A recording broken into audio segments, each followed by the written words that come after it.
In this commentary, we will talk about how the suppression mechanics have been changed from Battlefield 3 to Battlefield 4 since, well, suppression has been a highly debated topic in Battlefield 3.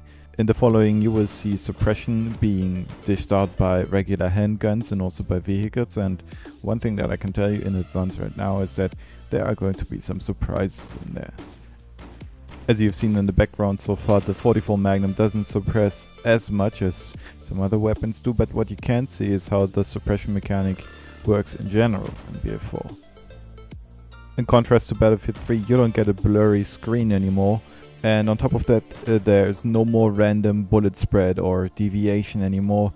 This means that, at least in theory, where you aim at is where your bullet is going to land. What suppression now actually does in Battlefield 4 is that the soldier does not hold the weapon steadily anymore, but it begins swaying to the left and right and also to the upper and lower part of the screen. This kind of looks like the infinity symbol or the figure 8 that has been rotated by 90 degrees. The more suppression is dealt by the specific weapon, the more extensive this sway movement will become. This you can clearly see in the background where we've shown you a regular pistol, the Ace-23 and also the U-100 regular weapon. Still you will see a lot. Things are slightly different for bolt action sniper rifles. Here you only see a strong twitch movement as soon as the shot is fired, but there is no sway after that. Quite remarkable is the suppression effect that is being caused by DMRs. Here you have a constant twitching that really makes it hard to get a clean shot on your opponent.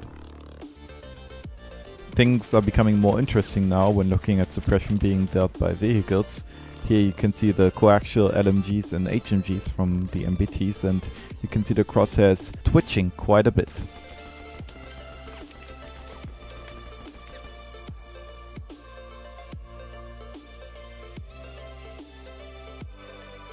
Remarkably, this effect is even stronger when looking at the MGs that are mounted on Jeeps. This is simply something that you have to know and that you have to expect when fighting such vehicles, because most players would probably not expect such a suppression effect.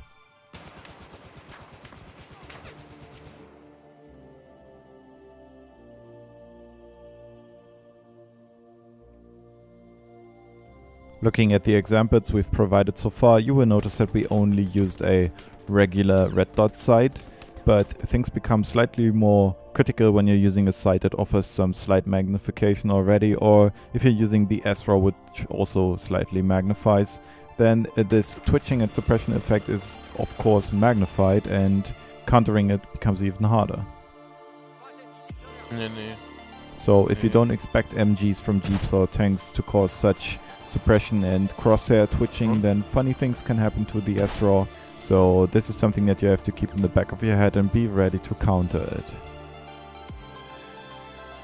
As always, thanks for tuning in. Here we are linking to our latest commentary talking about the balancing issues with MBT law, staff shell and active radar missiles, and on top of that we're linking to our friend The Radar, who made a video about the current state of Battlefield 4.